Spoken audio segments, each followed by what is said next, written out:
Welcome to yogic feels by Anand. இன்னைக்கு நம்ம பார்க்க போற ஒரு book miracle morning. So weekly once இனிமே நம்ம சேனல்ல ஒரு புக்கை பற்றி நம்ம பார்ப்போம். அந்த புக்கில் என்ன சொல்லியிருக்காங்கங்கிற ஒரு விஷயத்த நம்ம ஒரு ஹை லெவலில் ஒரு 10 மினிட்ஸில் பார்க்கலாம். இந்த புக்கை எழுதினவர் பேர் ஹால் எல்ட்ராட் அண்ட் இந்த book one of the international best செல்லர்ஸ்னு சொல்கிறாங்க.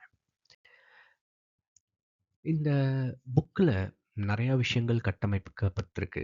ஸோ நம்ம லைஃப்பை எப்படி வாழணும், நமக்கான தன்னம்பிக்கை எப்படி கிரியேட் பண்ணிக்கணும், ஸோ நம்ம எப்படி நம்மளை ஒவ்வொரு விஷயத்துலையும் மாற்றி நம்மளை சரி பண்ணிக்க முடியுங்கிற நிறையா விஷயங்கள் இந்த புக்கில் எழுதியிருக்கு. இந்த புக்கை பற்றி உள்ள பார்க்கறதுக்கு முன்னாடி இந்த புக்கோட ஆத்தர் ஹால் எல்ட்ராட் அவரோட கதையை பற்றி பார்ப்போம். 20 வயசு இருக்கும்போது ஒருத்தர் குடிச்சிட்டு ஹால் எல்ட்ராட் ஆக்சிடென்ட் ஆகிட்டார். அவரால் எந்திரிச்சு நடக்கவே முடியாது இனிமே வாழ்க்கையில். ஏன்னா அவர் முதுகில் பையனும் ஒரு போன்ஸ் உடஞ்சிருக்கு. அதை தவிர he was 6 minutes clinically dead அப்படின்னு சொல்லிட்டு டாக்டர் சொன்னாங்க. அவரால் நடக்கவே முடியாதுன்னு சொன்ன டாக்டர்ஸ் கிட்ட, இல்லை என்னால் முடியும், எனக்கு தன்னம்பிக்கை இருக்குன்னு சொல்லிட்டு அவர் எந்திரிச்சு ஒரு டாப் பர்ஃபார்மிங் சேல்ஸ்மேனாகவும் அல்ட்ரா மேரத்தான் ரன்னராகவும் வந்தார். அதுக்கப்புறம் நிறையா பிரச்சனை அவருக்கும் இருந்தது. பண நெருக்கடி, மனசோர்வு, அந்த மாதிரி ஒரு வாழ்க்கையில் இருக்கும்போது அவர் நம்ம ஏன் இந்த மாதிரி இருக்கோம், நம்மளோட ப்ராப்ளம் என்ன, அதுக்கான ரூட் காஸ் என்னங்கிறத கண்டுபிடிச்சி அதை அதுக்கு ஒரு ரொட்டீன் கிரியேட் பண்ணார். அந்த ரொட்டீன் தான் இந்த புக்கில் இருக்குது. ஸோ இந்த புக்கை பற்றி சொல்லணுன்னா இன்னைக்கு 2 மில்லியன் காப்பீஸோட அதிகமாக சேல் ஆயிருக்கு. அண்ட் இது ஒரு பெரிய சாதனை தான்.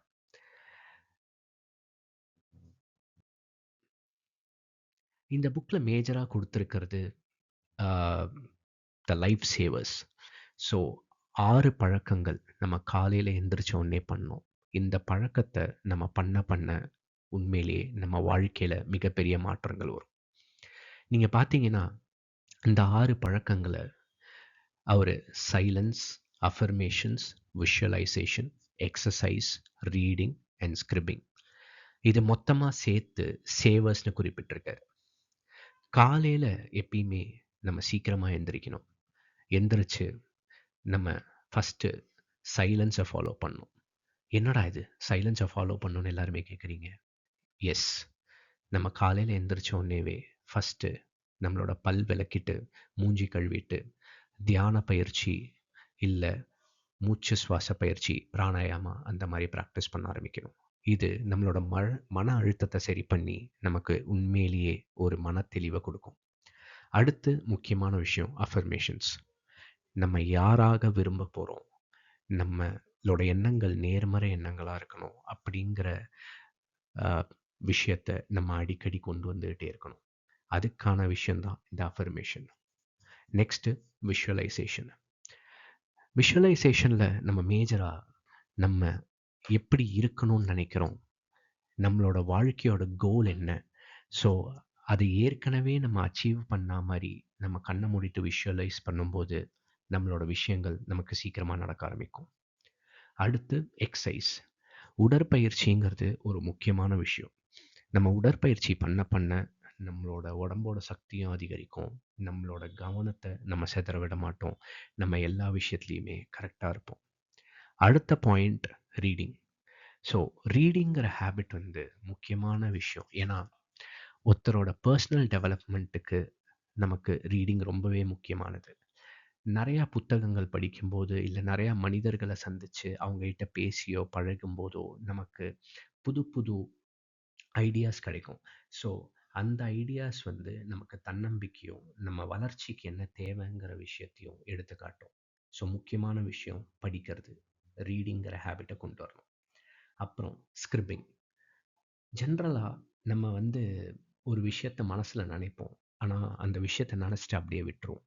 நமக்கு ஐடியாஸ் நிறையா வரும், ஆனால் இந்த ஐடியாஸ் ஒர்க் அவுட் ஆகும், இந்த ஐடியாஸ் ஒர்க் அவுட் ஆகாது அப்படிங்கிறது நமக்கு தெரியாது. எப்பயுமே நம்ம மைண்டில் வரதை நம்ம எழுதி வைக்கும்போது நாளைக்கு ஃப்யூச்சரில் ஓகே இந்த ஐடியா வந்திருக்கு, இது இம்ப்ளிமெண்ட் பண்ணலாம் பண்ண வேண்டாம் அப்படிங்கிற ஒரு தாட் நமக்குள்ளே ஓடிட்டே இருக்கும். ஸோ நம்ம என்னெல்லாம் பண்ணணுமோ என்னெல்லாம் பண்ணணும்னு நினைக்கிறோமோ அதை ஜென்ரலாகவே ஒரு புக்கில் எழுத ஆரம்பிக்கும். நம்ம பழக்கத்தை உருவாக்குறதுக்கான சில வழிமுறைகள் இருக்கு. ஃபர்ஸ்ட், காலையில் சீக்கிரமாக எந்திரிக்கணும். ஜென்ரலாகவே எல்லாரும் காலைல சீக்கிரமாக எந்திரிக்கிறதுக்கு ஒரு விஷயம் பண்ணும், அலாரம் வைக்கிறது. அந்த அலாரத்தை வச்சுட்டு அலாரம் கரெக்டாக அடிக்கும்போது திரும்பி ஸ்னூஸ் பட்டனை போட்டுரும். ஸோ இந்த பாயிண்ட்டை கண்டிப்பாக பண்ணவே கூடாது. நம்ம தூங்க போகிறதுக்கு முன்னாடி நான் காலையில் கண்டிப்பாக சீக்கிரமாக எந்திரிப்பேன் அப்படிங்கிற ஒரு தாட்டை மைண்டில் வச்சுக்கிட்டே தூங்கணும். நீங்கள் 5 மணிக்கு எந்திரிக்கணும்னு நினச்சிங்கன்னா உங்கள் மைண்டில் நீங்கள் 5 மணிக்கு எந்திரிக்கணும்னு அலாரம் செட் பண்ணுங்கள். கண்டிப்பாக 5 மணிக்கு எந்திரிப்பீங்க. அடுத்து, உங்கள் செல்ஃபோன்ஸோ இல்லை அலாரமோ உங்கள் படுக்கை அறைக்குள்ளே கொண்டே வராதீங்க. நீங்கள் எங்கே இருக்கீங்களோ அங்கேருந்து ஒரு 5 மீட்டர் தள்ளி உங்கள் செல்ஃபோனோ இல்லை அலாரத்தை வச்சுருங்க. இன்ஃபேக்ட் அது அடிக்கும்போது நம்ம எந்திரிச்சு போய் ஆஃப் பண்ணோன்னா அந்த சமயத்துலேயே ஓகே, நம்ம எந்திரிச்சு வந்துட்டோம், இனிமே நம்ம நம்மளோட வேலையை பார்க்கலாம் அப்படின்னு சொல்லிட்டு நம்மளோட டெய்லி ஆக்டிவிட்டீஸை ஸ்டார்ட் பண்ணலாம். அடுத்து 30 நாள் பழக்க வழக்கங்கள். ஃபர்ஸ்ட்டு, நம்ம வந்து ஒரு விஷயத்தை ஸ்டார்ட் பண்ணும்போது அது ஜென்ரலாகவே நமக்கு கஷ்டமாக தான் இருக்கும். அந்த விஷயத்த நம்மளால் பண்ணவே முடியாது. அதுதான் அவர் வந்து 3-10 டே ஃபேஸஸாக பிரிச்சிருக்கார். ஃபர்ஸ்ட் ஃபேஸ் வந்து அன்பியரபிள். இது ரொம்ப கடினமாகவும் சிரமமாகவும் இருக்கும். ஃபர்ஸ்ட் 10 நாள் எந்திரிக்கவே முடியாது, நம்ம நினச்சதை செய்ய முடியாது. பட் ஆனால் கன்சிஸ்டண்ட்டாக நம்ம அதை ப்ராக்டிஸ் பண்ணணும். 11ஆவது நாள்லேருந்து 20ஆவது நாள் 20 அன்கம்ஃபர்டபுள்னு சொல்லியிருக்காங்க. நம்ம 10 டேஸ் தாண்டினாலே நம்மளோட பழக்க வழக்கங்கள் ஓரளவுக்கு நம்ம பாடி அடாப்ட் பண்ணிக்கும். அதுக்கப்புறம் பரவாயில்ல, நம்ம ட்ரை பண்ணுவோம் அப்படிங்கிற ஒரு மைண்ட் செட் வந்துடும். டே 21 to 30ங்கிறது தான் அன்ஸ்டாப்பபிள். ஸோ நீங்கள் இந்த 20 நாள் நீங்கள் இந்த பழக்கத்தை கொண்டு வரும்போது அடுத்த 10 நாள் ஆப்வியஸாக உங்களுக்கு என்னடா இது, நம்ம பாடி வந்து காலைல 5 மணிக்கு நம்மளே அறியாமல் எந்திரிக்குது, நம்மளே அறியாமல் தியானம் பண்ணுது அப்படிங்கிறது நமக்குள்ள ஒரு மைண்ட் செட் ஷிஃப்ட் வந்துடும். ஸோ நம்ம எந்த ஒரு விஷயம் பண்ணாலும் அதை கண்டிப்பாக ஈஸியாக பண்ணிடலாம். நெக்ஸ்ட்டு, ஏன் பார்த்தீங்கன்னா ஒரு காலை நேரம் ரொம்பவே முக்கியம் அப்படின்னு சொல்லிட்டு சொல்கிறாங்க. காலையில் எந்திரிக்கும்போது நம்மளோட மனசும் அமைதியாக இருக்கும், நம்ம வயிறும் சாப்பிட்ட விஷயங்கள்லாம் செரித்து ரொம்பவே ஃப்ரீயாக இருக்கும். நம்மளால் ப்ரோஆக்டிவாக ஒரு விஷயத்தை எடுத்து பண்ண முடியும். நேர்மறை ஆற்றல்கள் நிறையா இருக்கும். ஸோ காலை நேரத்தில் எது பண்ணும்போதும் நம்மளால் ஈஸியாக பண்ண முடியும், அதில் நம்மளால் ஜெயிச்சிட முடியும். ஸோ இந்த ஸ்லைடுக்கு வந்தாச்சு. இதுதான் முக்கியமான விஷயம். இந்த புக்லேருந்து நம்ம என்ன கற்றுக்கலாம் அப்படின்னு சொல்லிட்டு, நம்ம போன ஸ்லைடில் பார்த்தா மாதிரி சேவர்ஸ். ஸோ நம்ம காலையில் எந்திரிச்சோடனே அந்த 6 ஹேபிட்ஸை நம்ம ஃபாலோ பண்ணணும். ஜென்ரலாகவே silence, affirmation, visualisation, exercise, reading and scribing. இந்த 6 பழக்க வழக்கத்தை நம்ம டெய்லி பண்ண பண்ண நம்மளையே அறியாமல் நமக்கு ஒரு நல்ல விஷயங்கள் ஏற்படும்.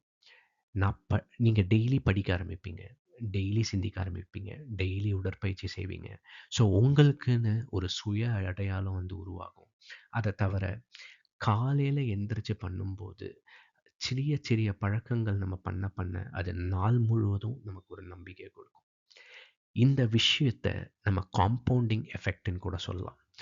பணம் எப்படி ஒரு விஷயத்தில் வந்து காம்பவுண்ட் ஆகுதோ ஸ்டாக் மார்க்கெட்ஸில், அதே மாதிரி நம்ம பழக்க வழக்கங்கள் நம்ம நல்லது செய்ய நம்மளோட மனம், எண்ணம், அதை தவிர நம்மளோட உடல் வலு அனைத்துமே நல்லா வரும்.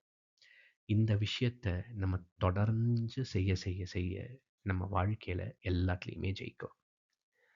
பேசிக்காக ஒரே விஷயம் நம்ம இந்த புக்லேருந்து கற்றுக்கணுன்னா, காலையில் சீக்கிரமாக எழுந்திரிச்சு 6 டிப்ஸ் அவர் கொடுத்ததை நம்ம ஃபாலோ பண்ணும்போது நம்மளால் வாழ்க்கையில் எல்லாத்தையுமே ஜெயிக்க முடியும் அப்படிங்கிற ஒரு விஷயத்தை தான் எடுத்துக்கலாம்.